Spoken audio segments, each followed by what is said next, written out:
দেশনায়ক নেতাজি সুভাষচন্দ্র বসুর 128তম জন্মদিন উপলক্ষে আমাদের সামনে তার মূল্যবান বক্তব্য রাখবেন।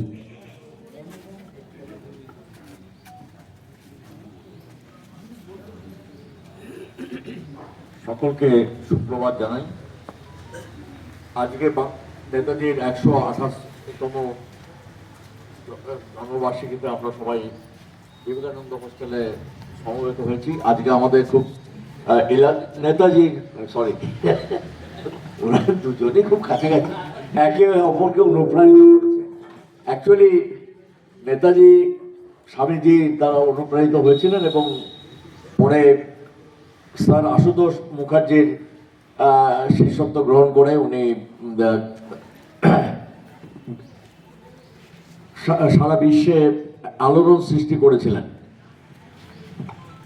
1897 সালের 23শে জানুয়ারি নেতাজির জন্ম হয় তদানীন্তন উড়িষ্যার কটক শহরে। উনি ওখানে স্কুলিং করেন, তারপরে স্কটিশ চার্চ কলেজ থেকে পড়াশোনা করে র্যাভেনশা কলেজে ভর্তি হন গ্র্যাজুয়েশনের জন্য। জীবনের প্রথম ভাগ থেকেই উনি ছিলেন বিপ্লবী মনস্তাত্ত্বিক ভাব পোষণ করার মতো একজন।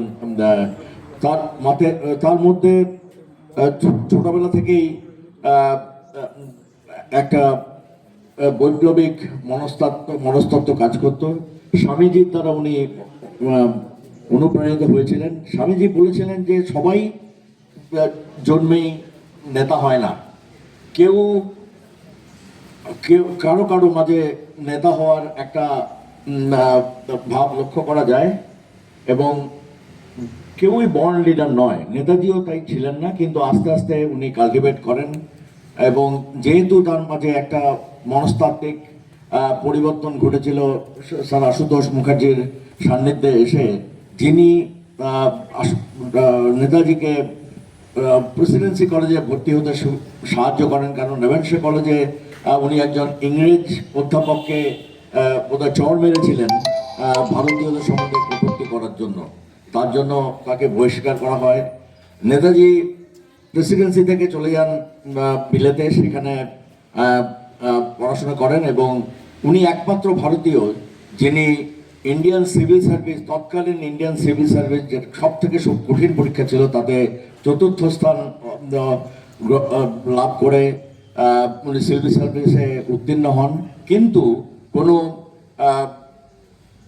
বাহ্যিক কোনো আনন্দ উল্লাস বা লাক্সারি ওনাকে কখনোই স্পর্শ করতে পারেনি। উনি ফিরে আসেন ভারতবর্ষে এবং এসে উনি সশস্ত্র বিপ্লবে অংশগ্রহণ করেন। উনি একমাত্র ভারতীয় যিনি যার মত ছিল এবং যে ধরনের মত উনি পোষণ করেছিলেন তাতে উনি একটা কথাই বলেছিলেন যে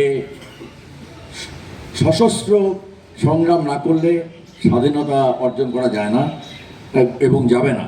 মহাত্মা গান্ধীর সম্পূর্ণ বিপরীত মনোভাব উনি পোষণ করতেন। নন ভায়োলেন্সের একেবারে বিরোধী ছিলেন। উনি ইন্ডিয়ান ন্যাশনাল কংগ্রেসের দুবার সভাপতি নির্বাচিত হন এবং একবার উনি মহাত্মা গান্ধীকেও হারিয়ে দিয়েছিলেন, জওহরলাল নেহরুকেও হারিয়েছেন দ্বিতীয়বার। কিন্তু যেহেতু উনি একটা সার্বভৌম দেশের কথা চিন্তা করতেন এবং তাকে পৃথিবীর বুকে তুলে ধরার কথা সবসময় ভাবতেন, সেজন্য তার মতের সঙ্গে কখনোই ইন্ডিয়ান ন্যাশনাল কংগ্রেসের মতের মিল ছিল না। ফাইনালি উনি ফরওয়ার্ড ব্লক বলে একটি দল তৈরি করেন। তখন দ্বিতীয় বিশ্বযুদ্ধের দামামা বাজছে, ব্রিটিশ সাম্রাজ্যের পতনের সূচনা হয়ে গিয়েছে। উনি 1941 সালে জাপান যান এবং সেখানে রাসবিহারী বসুর সঙ্গে তার মিলন হয়। ওই সময় ওখানে অনেক ইংরেজের কাছে কাজ করা অনেক ভারতীয় সৈন্য যারা ভারতীয় বংশোদ্ভূত, তারা সবাই ওখানে একসঙ্গে মিলিত হন।